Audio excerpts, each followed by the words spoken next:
My dear students, welcome back to our channel. In this video, I will be explaining the MBA second semester subject Human Resource Management as prescribed by JNTUH and other universities of Telangana. We will go through the important questions and answers one by one. Let's begin with a quick revision. Unit 5 first important short question is Employee Separation, Employee Safety and Health. Employee separation, safety and health. Employee separation means the end of the relationship between an employee and the organization. It may happen through resignation, retirement, termination, or layoff. A proper separation process ensures smooth exit and goodwill. Example, an employee resigns after getting a better job, and the company gives him a relieving letter. Employee safety refers to protecting workers from accidents and injuries at the workplace. Organizations must provide safe equipment, training, and emergency plans. Example: in a construction company, workers are given helmets, gloves, and safety harnesses to prevent accidents. Employee health focuses on the physical and mental well-being of employees. Companies arrange health checkups, medical insurance, stress management programs, and clean working conditions. Example, an IT company provides free health checkups and gym memberships to employees. Conclusion: employee separation, safety, and health are essential for maintaining trust, loyalty, and productivity. A happy and safe workforce always performs better. Easy tip: remember as SSH is equal to separation, safety, health. Next important short question is 2. Occupational Safety Law, Workplace Health Hazards Problems. Occupational Safety Law and Workplace Health Hazards. Occupational safety laws are rules made by the government to protect employees from accidents and risks at work. These laws make it compulsory for companies to provide safe machines, protective equipment, first aid facilities, and training to avoid injuries.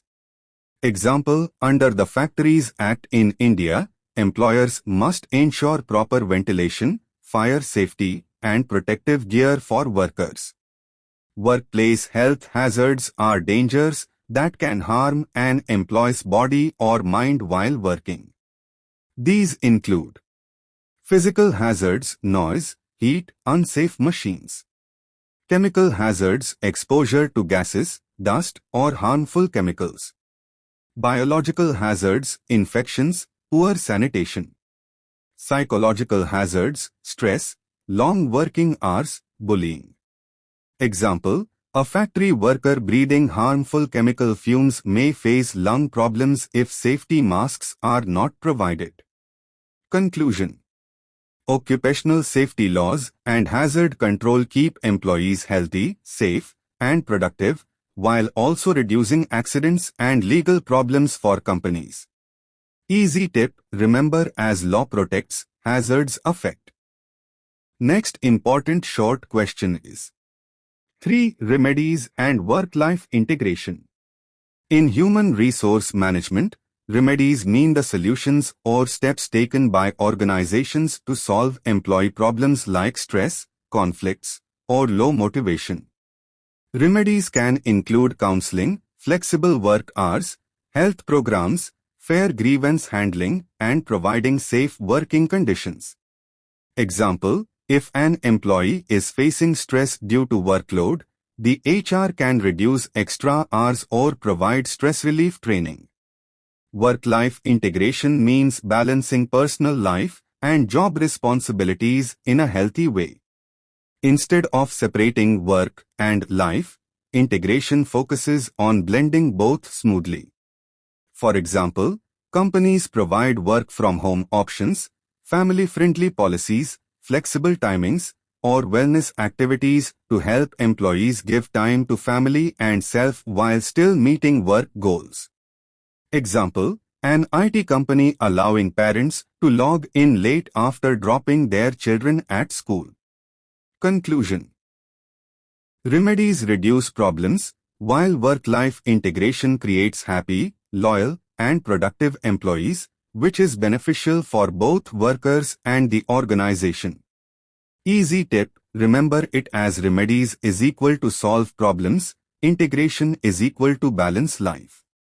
Next important short question is 4. Write to salient features of the Industrial Disputes Act, 1947. To salient features of the Industrial Disputes Act, 1947. The Industrial Disputes Act, 1947 was made to maintain peace between employers and employees and to avoid strikes, lockouts, or conflicts in industries. It provides rules for solving disputes in a fair way. Two important features are 1. Settlement of disputes through authorities. The Act sets up different authorities like conciliation officers, labor courts, and industrial tribunals to handle disputes between workers and employers. Example, if workers demand higher wages and the employer disagrees, the dispute can be sent to a tribunal instead of allowing strikes. 2. Regulation of strikes and lockouts. The Act gives rules for when workers can legally strike or when employers can declare lockouts. Strikes or lockouts must follow notice periods and cannot happen during ongoing dispute proceedings. Example, factory workers cannot suddenly stop work without notice, otherwise, it becomes an illegal strike. Conclusion. This Act ensures industrial peace, protects workers' rights, and promotes smooth production. Easy tip, remember it as dispute settlement plus strike rules is equal to industrial peace. Next important short question is 5. What is POSH? Prevention of Sexual Harassment Act. The POSH Act, 2013 is a law made in India to protect women at the workplace from sexual harassment. Its main aim is to give women a safe, respectful, and equal working environment. Key points. 1. Definition. Sexual harassment includes unwanted physical contact, offensive jokes, comments, showing vulgar content, or asking for sexual favors in return for promotions or benefits. 2. Internal Complaints Committee, ICC. Every organization with more than 10 employees must form an ICC where women can report harassment. 3. Fair process. The committee investigates complaints, hears both sides, and gives recommendations for action against the offender. Example, if a female employee in an IT company faces offensive jokes from her manager, she can file a complaint with the ICC, which must take action. Conclusion. The POSH Act ensures women can work without fear, focus on their career, and feel safe at the workplace. Quick tip, remember POSH as protection of she at work. Next unit we. Long questions. First important long question is 1. Explain the collective bargaining process and its importance.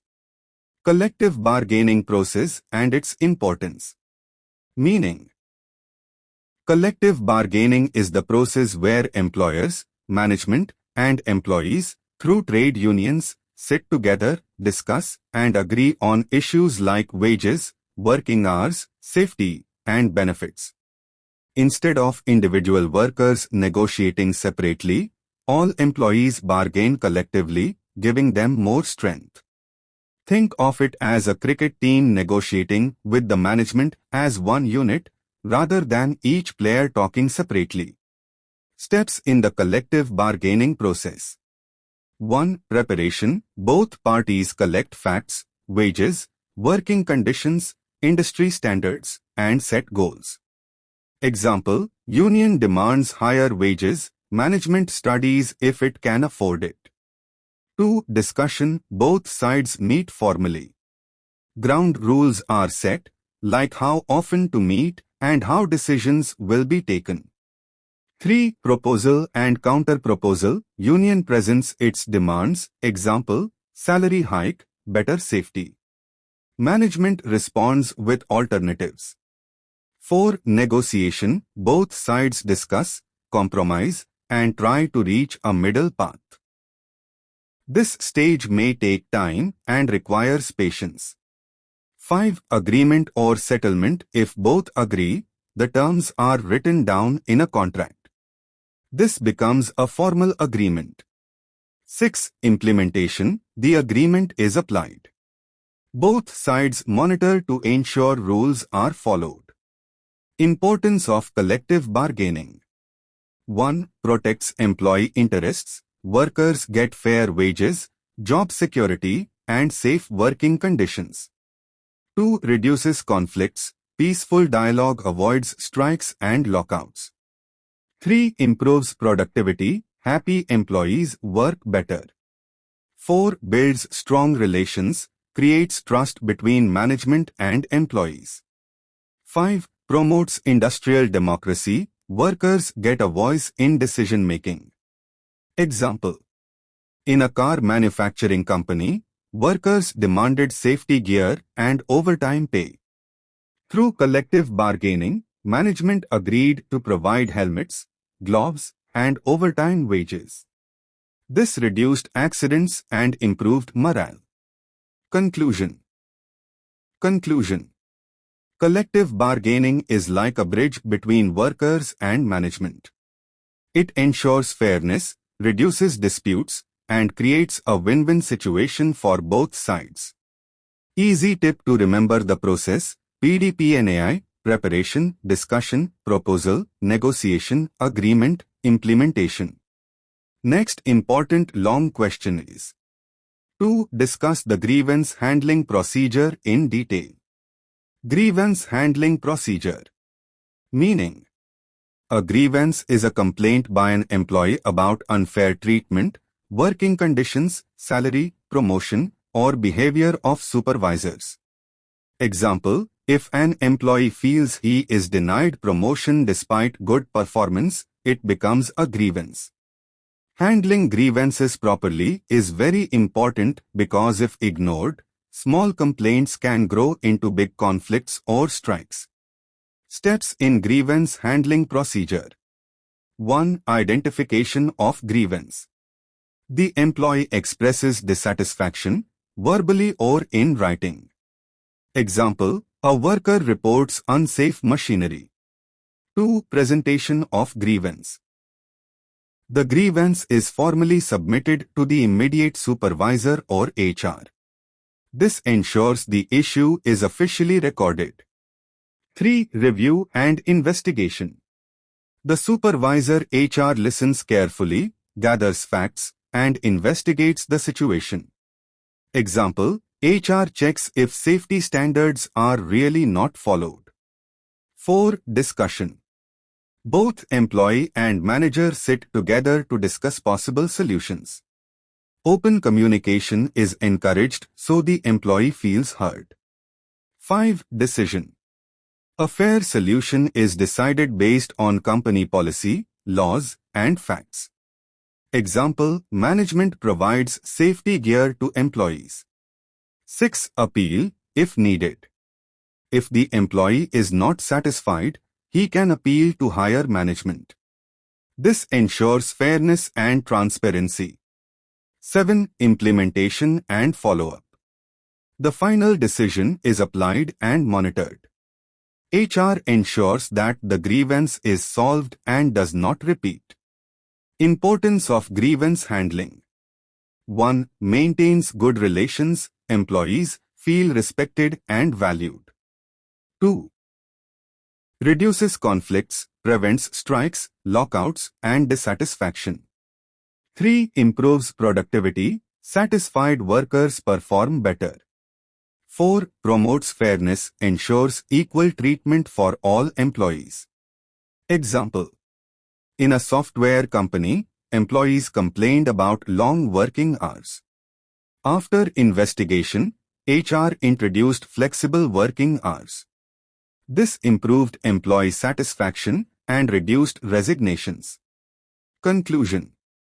Grievance handling is like a safety valve in an organization. If complaints are handled quickly and fairly, employees remain loyal, peaceful, and motivated. Easy tip to remember steps: IPRDDAI, identification, presentation, review, discussion, decision, appeal, implementation. Next important long question is: 3. Explain stress management techniques used in organizations. Stress management techniques in organizations.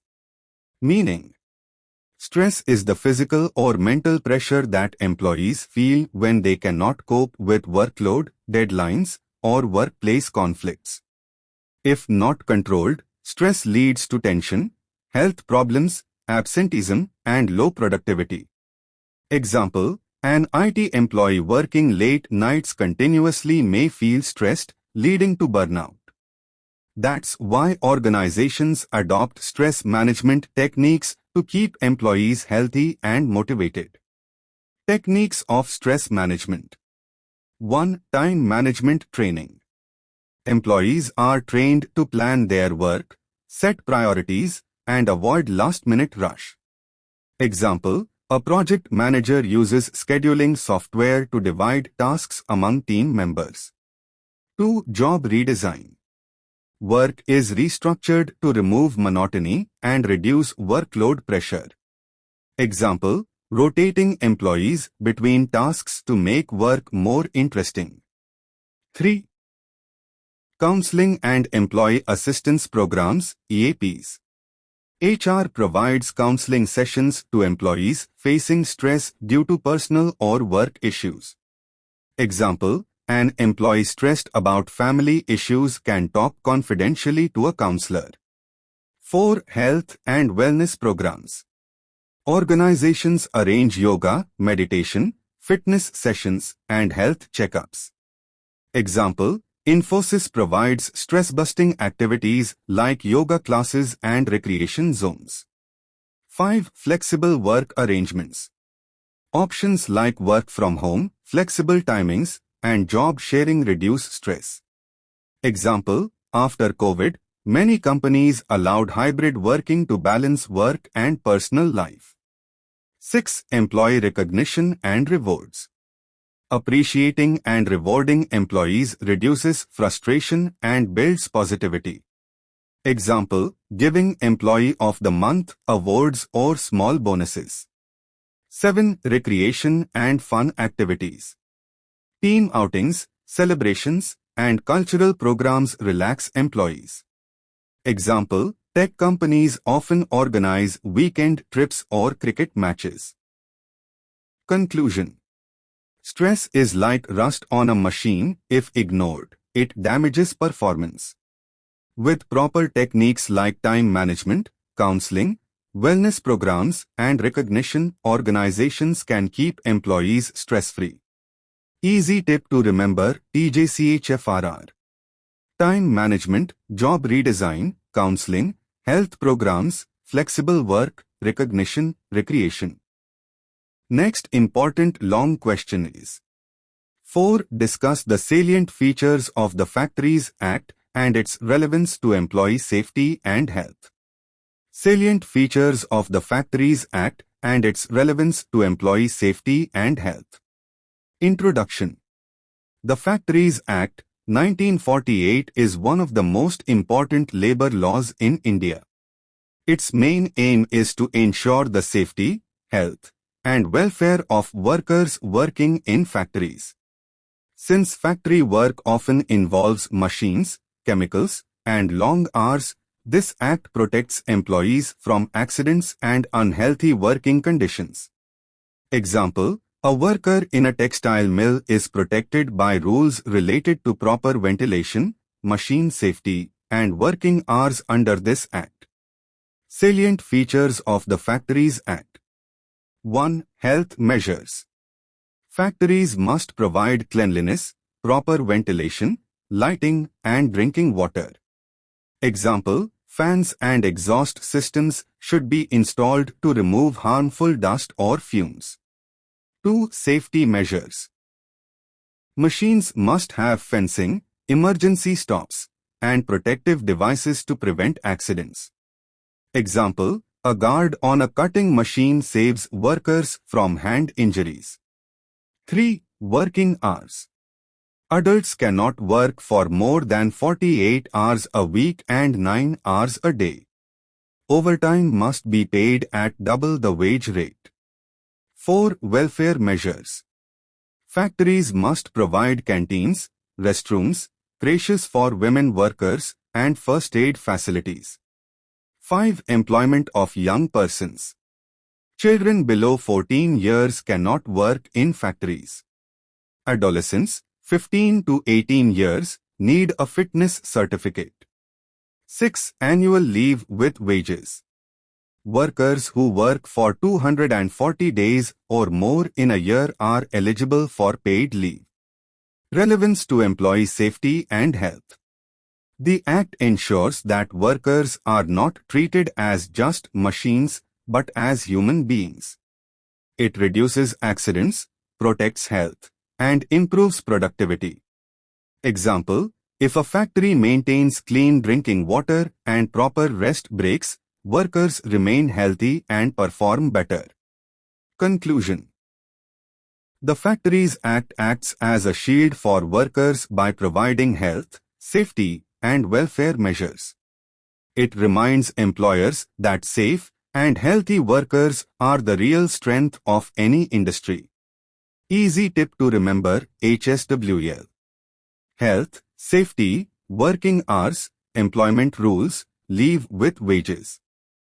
Next important long question is: 5. Explain the provisions of the Migrant Labour Act and its significance in employee relations. Provisions of the Migrant Labour Act and its significance in employee relations.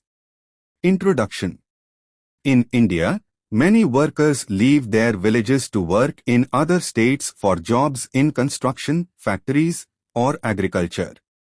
To protect them, the government introduced the Interstate Migrant Workmen Regulation of Employment and Conditions of Service Act, 1979.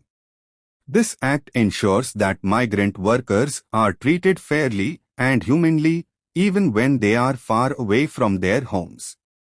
Example, a worker from Odisha working on a construction site in Hyderabad is protected by this act.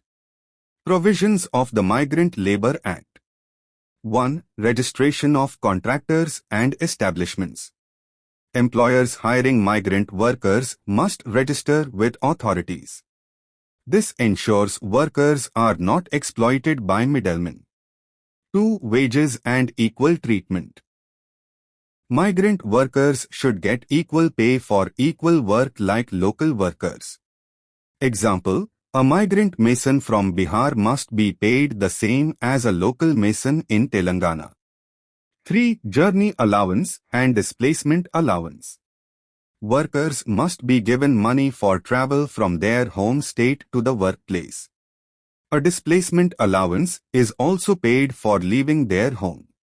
4. Housing and medical facilities. Employers must provide safe accommodation, health care, and protective gear. 5. Timely payment of wages. Wages must be paid on time and without unfair deductions. 6. Protection against exploitation. The Act prevents long working hours, unsafe conditions, and child labor among migrants. Significance in employee relations. The Act is very important because migrant workers are often vulnerable and may not know their rights. By ensuring fair wages, housing, health, and safety, it builds trust between workers and employers. Example: if a contractor provides proper accommodation and equal wages to migrant workers, they will work with loyalty and commitment, reducing strikes or disputes. Conclusion. The Migrant Labour Act is a lifeline for millions of workers who leave their homes in search of employment. It creates industrial harmony by making sure workers feel safe and respected no matter where they work. Easy tip to remember: WHJMP. Wages, housing, journey allowance, medical protection.